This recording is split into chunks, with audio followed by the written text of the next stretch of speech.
Hey guys, I'm Brian Storm, top 10 NHL versus player, and a little known fact about me is I love playing the hut market.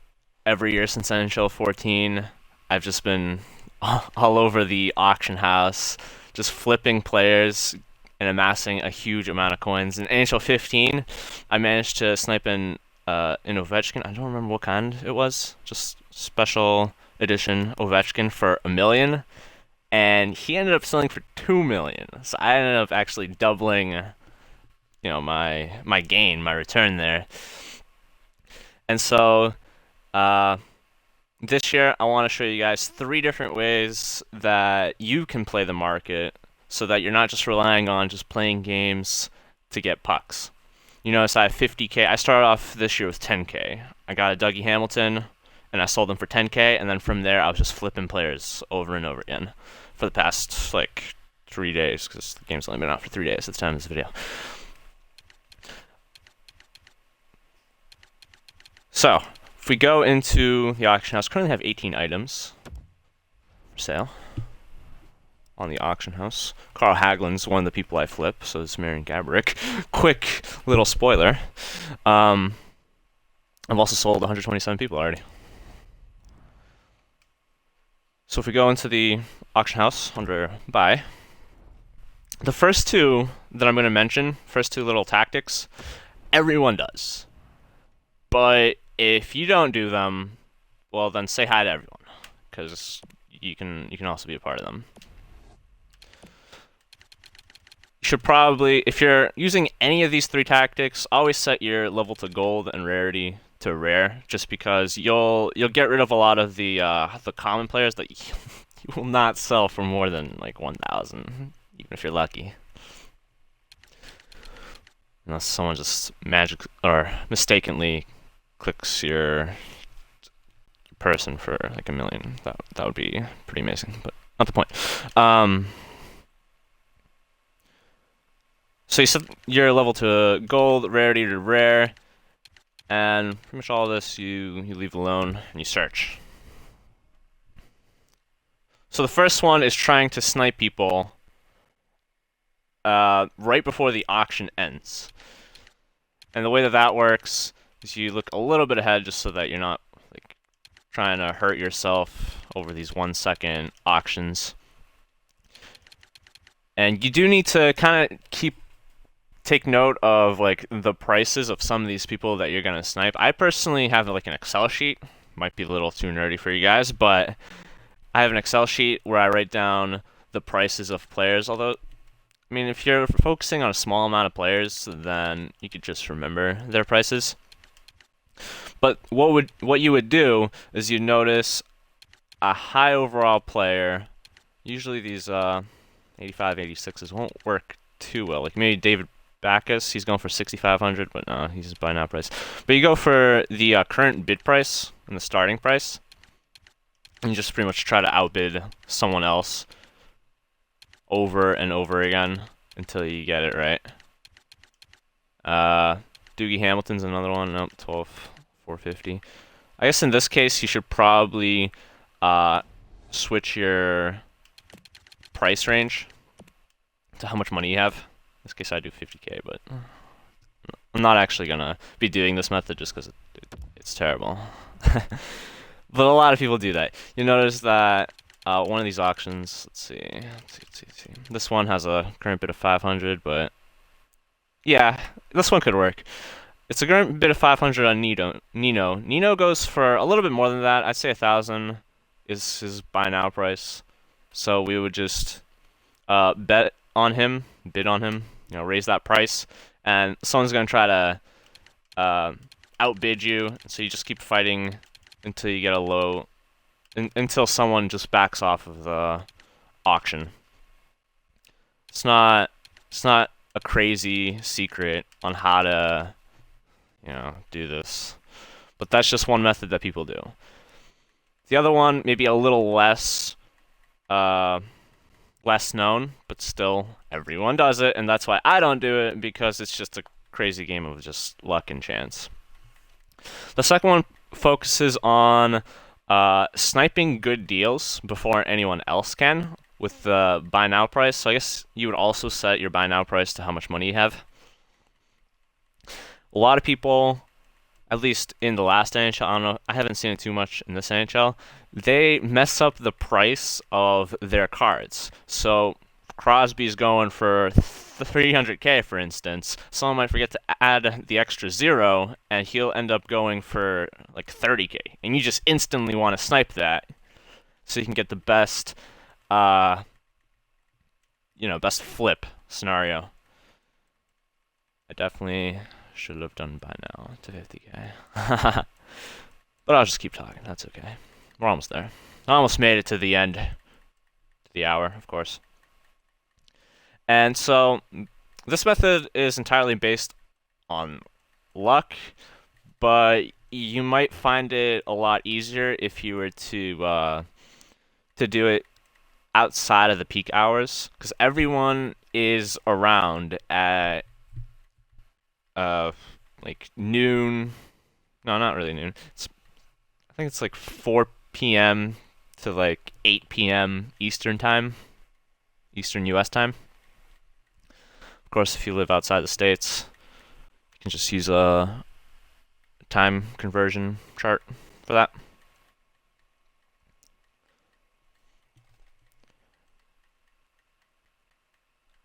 So that there would be less people trying to buy cards.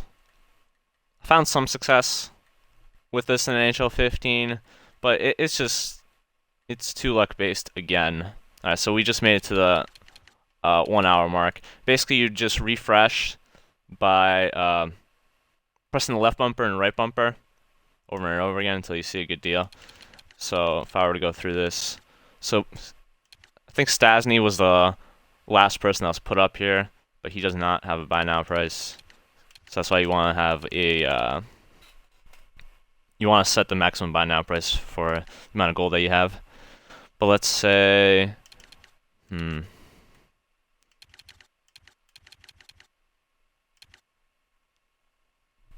let's say Varlamov was going for 7K, which yesterday he was. I don't know about today. I haven't really paid too much attention today. Yesterday he was going for 7K. You would snipe this deal, 6,300 for 6,300, and you would like sell him for a little bit higher. I'd say 7K, but don't make it exactly 7,000. This is kind of a little rule, my marketing class that I learned, though I guess everyone could just know. It's kind of like gas prices. The way that they do gas prices, they attach a little, like 9/10 of a cent in the United States, of course. They might not be as phony outside of the States. But they attach 9/10 cents to say that the gas prices are actually a cent higher. In this case, you'd be doing the same. Instead of 7,000, you type 6,949 as the starting price, and buy now price is 6,999. So a person's like, oh, it's about 6,000. No, it's almost it's exactly 7,000 minus one puck. Unless that one puck is signed by like Wayne Gretzky or something, you don't care about that one puck. And a lot of people don't realize this, and they'll buy your card thinking it's less. A little hardship in this version of NHL. I don't know why they did this, but the last price sold is gone. So that's why when you are trying to figure out the prices of these guys, you need to be able to figure out what their average market price is going for. A little trick that you can do for last price sold that I haven't really done this is you can make an offer to a player, and when you do that, it says last price sold on the bottom right there, 10,900. Which, yeah, because he didn't have a buy now price. I just saw like 2,200. I'm like, wait a second, why am I not buying this? But yeah, that was just his current price. And so people try to snipe usually high top end players using this method, but you can also go with someone like Hagelin, as you saw that I was flipping. Like if you see anyone with a good amount of speed and skating, because that's all the rage nowadays. If you see someone like that going for under 1,000, I think you want to buy that. and then flip it for about 2,000. That's what I've noticed. But yeah, if you follow what I said while you're just watching this video, oh look, something sold. A lot of things just sold. 60K, 10K from something. Don't even know what. Doesn't matter. So that's method number 2, the 1 hour rule. Flip back and forth with the buy now range because you only want to be able to see what you can actually buy. Doesn't matter. I don't do it, so I didn't really show it to you guys like with me actually doing it. I was just more or less explaining. So now the third method is what I do. The method that I feel like no one really does because they focus on the cards coming in at 1 hour. I focus on the cards coming in at every every selling point. You can sell cards at 1 hour, 3 hours, 6 hours, 12, 24. I don't know if 2 days is one of them, but 3 days is another one. And so cards come in at all different times, and you're bound to find something really cheap. So I focus on specific cards. And again, with gold and rare on, you should limit the amount of cards that you see. I've also been focusing on snipers mostly, just because why not? I just felt like it. Snipers are cool. But you can focus on a different player type to find all the different people that you're interested in flipping. So we said that Hagelin was one of them. We'll see if we can find some deals with him. I set it to 3,000 just so I can see how much cards are being sold at one time that are under 1,000 or 3,000. Sorry. I expect that once I show this video, a lot of people will be sniping like the cards that I'm showing. So that's why you probably there's a lot of them at 2,500. I'm selling for 3,000, so that's not good. If you want to sell Hagelin like at this time, you should probably go just a little bit under everyone else, like 24.49 and 24.99. Like this one. I'm sniping this one right now, 1,900. Just like that.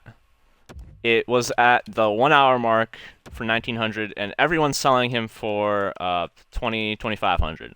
So you do that, you set up for the 1 hour mark as well. If you want to get your money back really quickly, you go even less than that.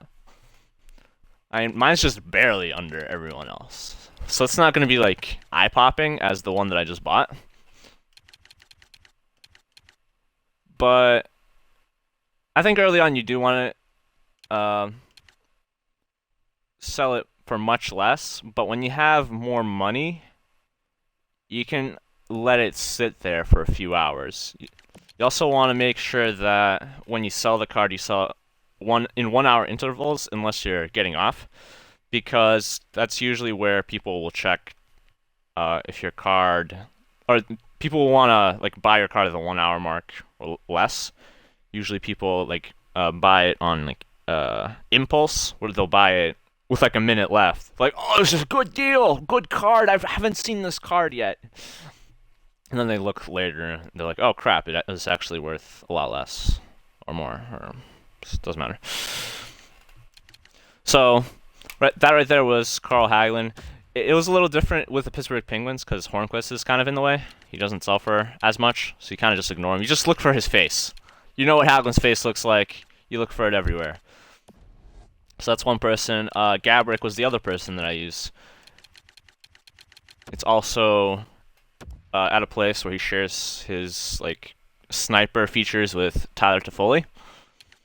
So I've been selling him for 2,500 in the recent days. He kind of dropped down in price. You do have to account for that. Every day the prices are going to change by a little bit. Over time they kind of settle. So while I've been selling him for 2,500, I think 2,000 is kind of the new norm price. And a lot of people are here selling him for a little under that. 1,750 was the cheapest price I saw. But that's not really enough to flip. You got to keep in mind there's a 5% auction house tax. What that means is if you buy an Ovechkin for 950,000 and you sell him for $1 million, you might be the happiest person in the world. You think you just made 50,000? You did not, because they just took 50,000 as tax. So uh, in my earlier famous example that I described to you guys, I lied to you. I did not make $1 million. I made 900,000 because the tax was 100K for selling him for 2 million, buying him for 1 million. Sorry for lying. I'm a liar. But I'll let you know when I lie. So it's not that bad, right? Smiley face. Alright, so Gabrick is not a good flipper at this time. Flipper. Flipper. But I usually check these guys just anytime. Like I check a group of guys, no homo, every time I finish a game. So I think I have like 20 people on my list that I check. I always keep adding more and more. Like I have low tier, people under 2K that I can flip. Then I have people like to 5K I can flip. Then to 20K, and then anything higher than 20K because I don't have that much pucks, as much pucks anyways, to flip like 100K person. And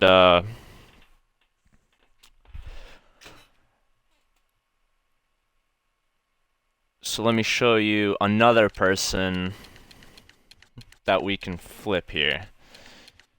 You should probably find your own people. I forgot to finish my statement earlier. When I show this video, people are going to want to flip Gabrick and Hagelin often, so they might not be good choices. And then this third person I'm going to show. Let's see who can I show. I'll choose someone who is by himself. I'll choose Evander Kane for 3K. He's the only one that you'll find. I'll go a little bit higher because he usually may go for a little higher. So these three people are probably going to be flipped pretty often. So what you want to do is you want to find your own people that are worth a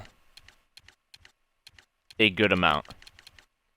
Right here, Evander Kane for 2,250. 3 hours remaining. See, the 1 hour guys will not catch this, but someone like me, and there's a few people out there like me. I've had people like snipe me from like these 3 hour marks, but this is a good deal right here, 2,250, because he keeps going for like 3,000 mostly. Some are a little under 3,000, but that's a very few amount of Canes. So I'm gonna buy this one and flip him for 3,000.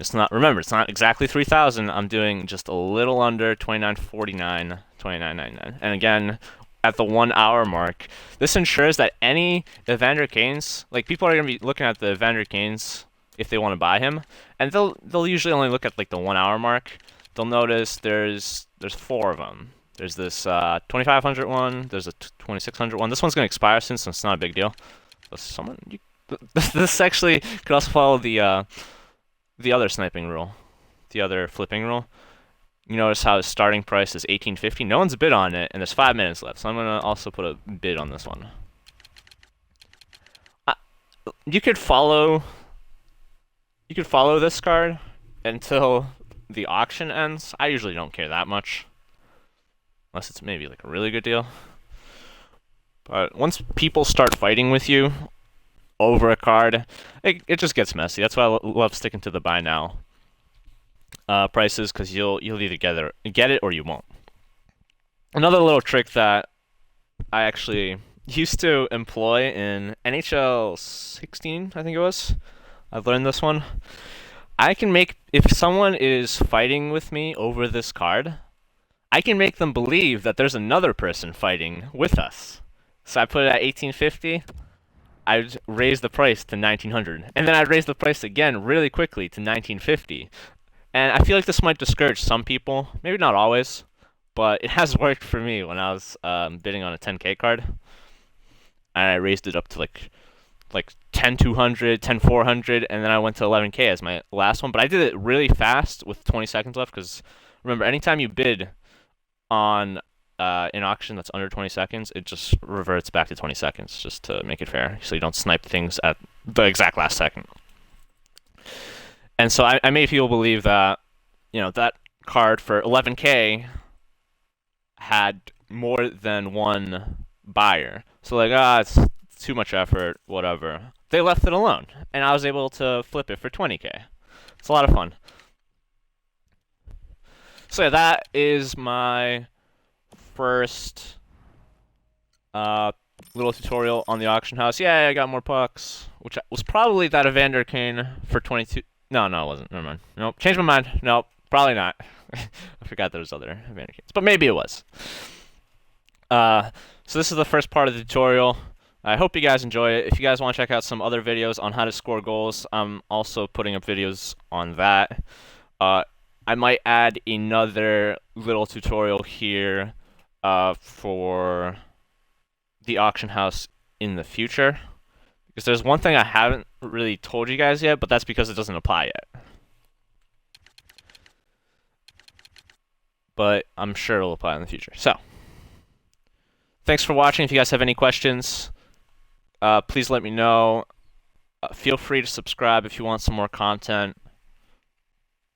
And best of luck with your HUT and NHL adventures.